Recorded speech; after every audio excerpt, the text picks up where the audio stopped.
Hey folks, welcome back. And today we are going to be setting some tile on the shower pan floor. But before we do that, we need to finish waterproofing our wall here where we had to add the foot niche and throw some drywall up and get this waterproof membrane wrapped around and tied into the other side here. So here's a great example of our foot niche because it is our foot niche, and this will be just a fine and dandy place to set your leg to shave your legs, or just to wash your legs, but probably to shave your legs. It's for the ladies. Alright, so again, this is a very critical part when you are doing the Schluter system, and this is to properly adhere the waterproofing in the corners and make sure everything is sealed. So what you want to do is just get a nice little batter and fill it in there, and use a smaller V-notch trowel. So you don't want it to be crazy thick, but you need to have proper coverage. And then you see I just set this corner piece in here that is proprietary to Schluter, and you just kind of go over it, roll lightly and get it embedded in there, and make sure you get all the air pockets out to make sure it's going to have proper adhesion to the wall. And then after we do this, we're going to, there we go, we're going to mud the length, and again we're using a V-notch trowel. Mud it up, and then we have a nice band that we're going to cover both sides. Same song and dance. Set it in there, embed it in, get all the air bubbles out, and make sure it's nice and smooth. So watch me work.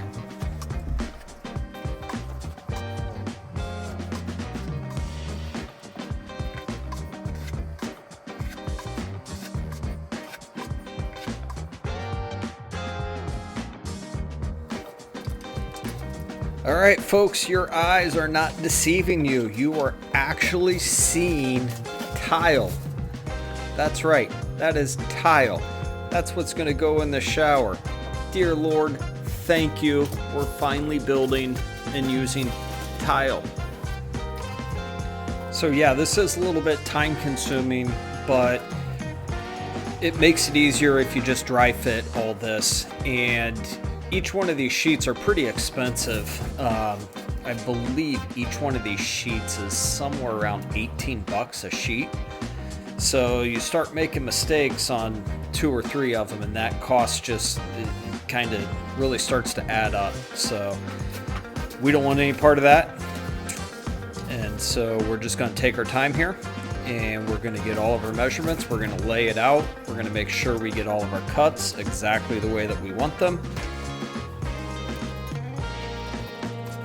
And then we will be able to actually set tile. Alright, so right now in this process, this is kind of our first take here, getting it all laid out. I think I have my markings right for the drain.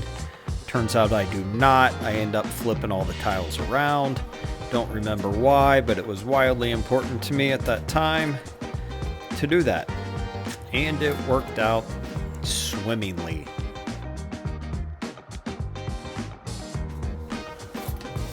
Alright, so here we go. We're starting this again. And you see I kind of flip them around here. Again, I don't remember why I did it. Something was going through my head where I figured something out. So much so is just straight away I got the Sharpie out and was like, we're going. We are all in on this. So if you see where I made those Sharpie marks, they kind of go right on those seams going across there.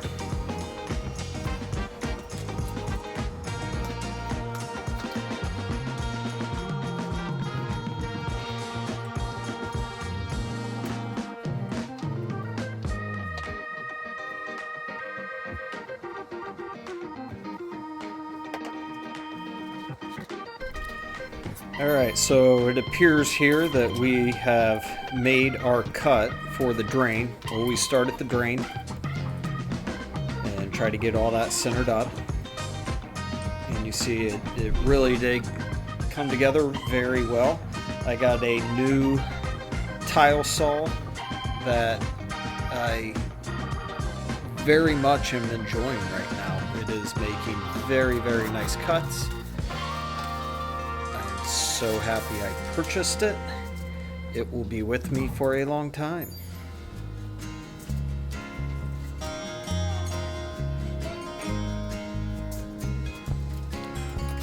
So we just keep rolling down here, just kind of going down the line. And then if you notice, I don't want, part of my measurements here as I'm doing this is I don't want to have a very, very small thin piece going up against any of the walls. I want that to be more of a larger section there. So you see right there, that's probably a third of a sheet that will go up against the wall there. Maybe it's closer to a half of a sheet. Let's see, here is this amazing tile guy just starts laying this stuff in. Let's see what he's got.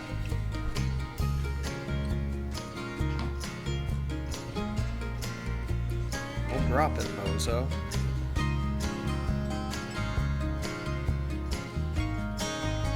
Yeah, so it's got 1 and I don't know, 2/3 of another tile sitting there.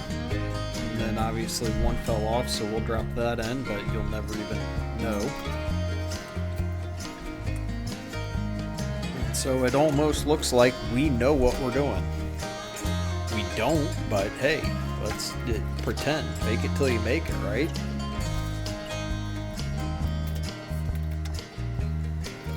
What's annoying for me right here is I actually made all these cuts for all of it to fit in perfectly, and I don't know, I misplaced something, got confused with something, I don't know. I don't know what went on, but it was just going to be quicker for me to just go cut a couple more pieces and set it in. So I'm sure you all wanted to know that.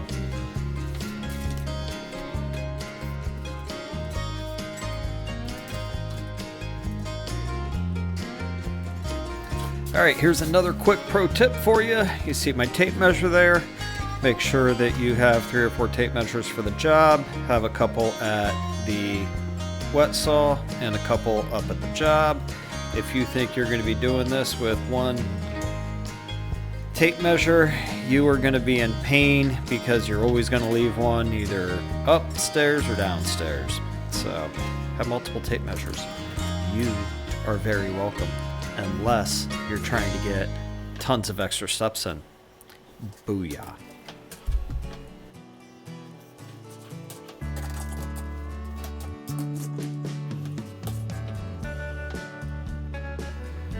Now, if you notice that some of my straight lines here where the curb's going to go are not perfectly straight or against the wall or whatever, you see here I need to trim a little off.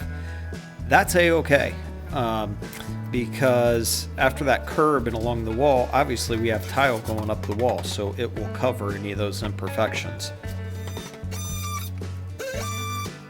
And here, because if you remember, we had to raise the shower floor an inch to make the drain work, we are going to take an inch off of the curb.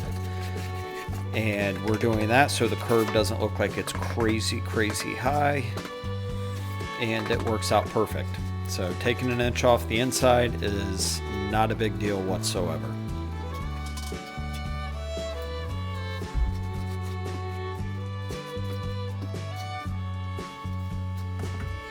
And then you see we're setting the curb here, so we're just putting some thin set down. And we'll set the curb. We'll make sure we are level, and we will make sure that we've got a pitch going back towards the shower. So again, this goes with the timing of the day and what you can get done and when to do it. So this is going to be the very end of the day because I don't want this messed with. So we're going to set this curb, we're going to let it sit overnight, we're going to let it cure and be hard, and then tomorrow we will come in and we will waterproof the corners and edges, and then we will set our tile.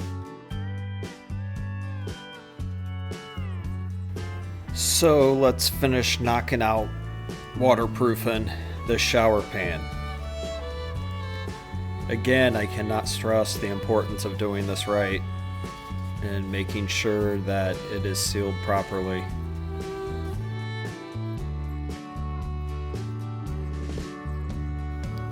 There is something very gratifying though about making something waterproof like this. I don't know what it is. It just gives me a happy feeling in my heart.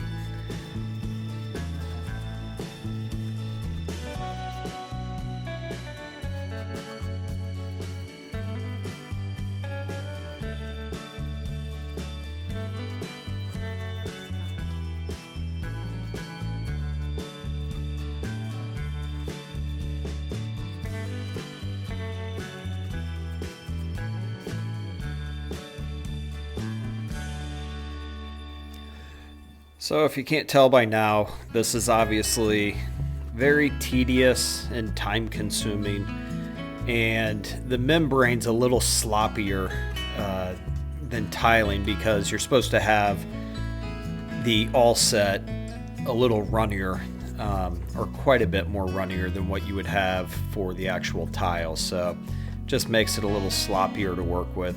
As you can see, the glare here, it can be very messy. And it's what I hate about tile, is just how messy it is. Other than that, I love tiling. Other than, having to cut it and the wet saw and the mud, and it dries out your hands, and you got to have a bottle of lotion near just to keep your hands. I got soft hands, so you got to keep those soft. Keep them from drying out. Yeah, tiling's not my favorite thing to do, but it's fine. It's part of what I do.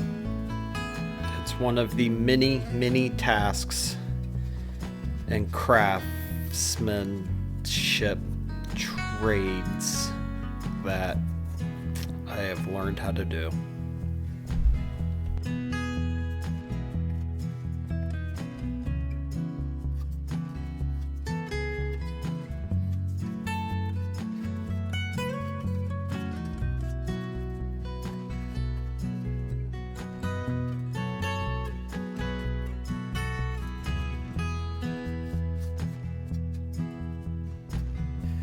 Alright, so this is our final run right here on the waterproofing, and then we can move on to tiling.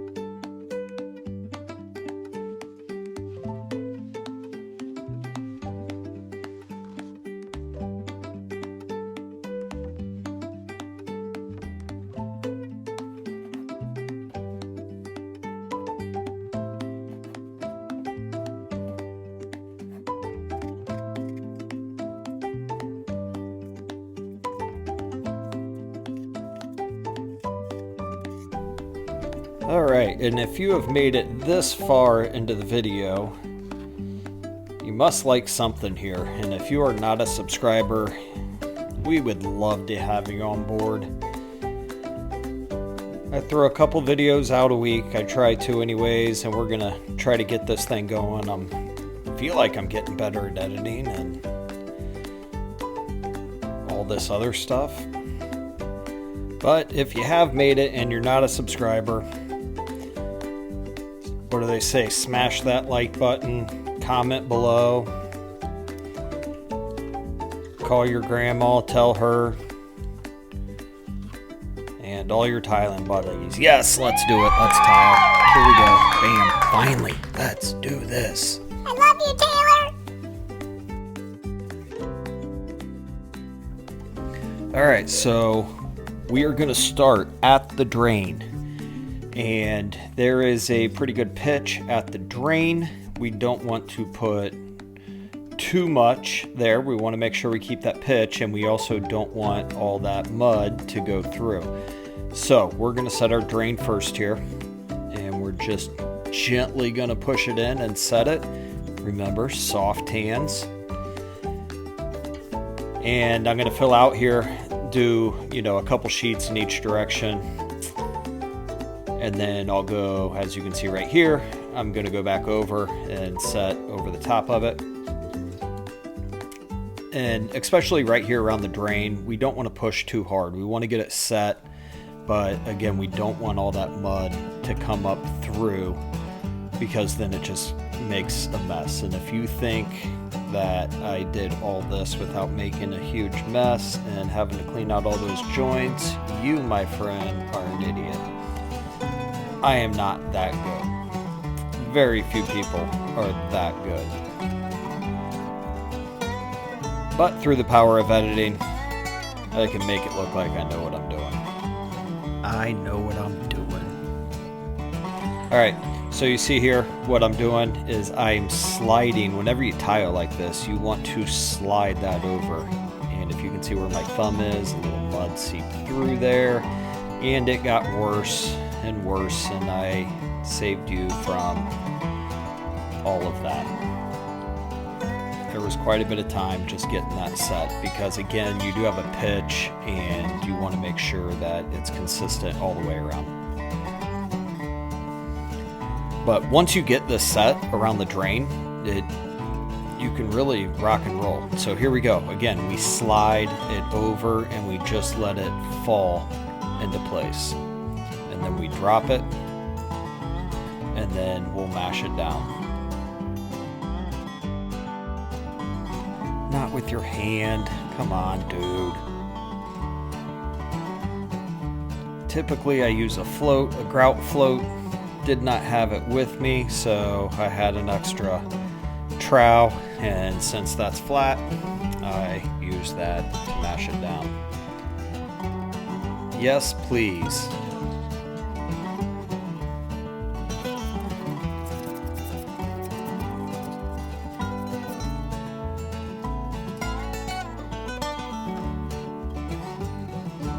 Had a piece fall out here, not a big deal whatsoever. Put a little mud, a very, very little bit of mud, because again, we don't want it pushing through the sides, and set it in there. Slide all this in. There we go, there's our trowel.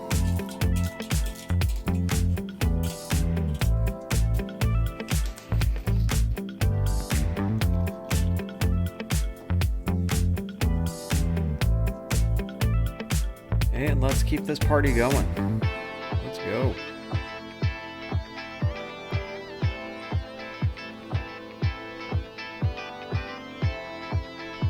See, I mashed it down a little bit too much there. Don't know if you caught that. But if you mash one corner down, then you got to lift it back up, and then it just, all that mud becomes yucky. And through experience, the more that you do this, the better you get. Here I'm cleaning it out. That's kind of what it looks like. But sometimes it just gets real ugly. And if you watch, I'm going to be doing a video, I believe my next video is going to be on how I set this style tile on the back of the niche.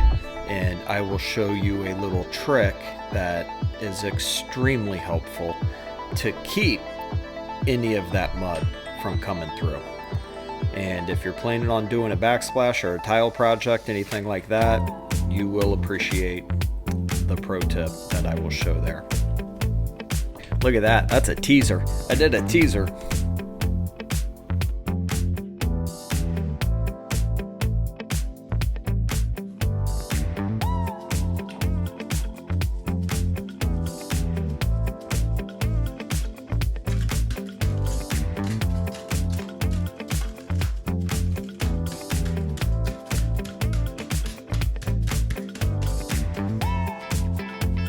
Okay, watch the slide again. Watch how this just falls in beautifully.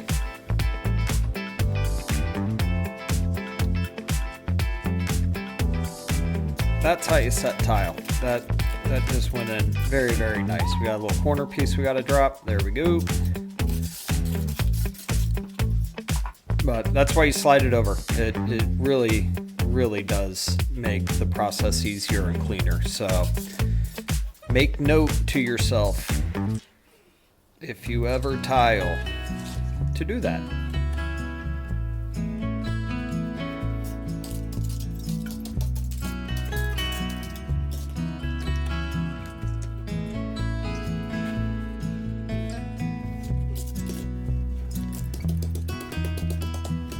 Okay, so the tile's set. You can see it there on the right. What I am doing now is a floor transition. So the tile and the backer board, well, the tile came out fine, but the backer board was not coming out in that little closet.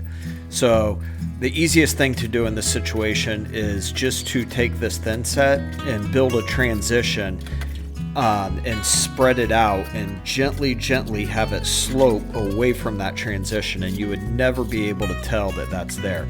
So I actually go with a thinner coat later that I'll probably have video on to take it out and make it perfectly smooth. So that's what I'm doing here. So that wraps up this video. We've got some wall tile to come and good stuff. So have a good day, guys.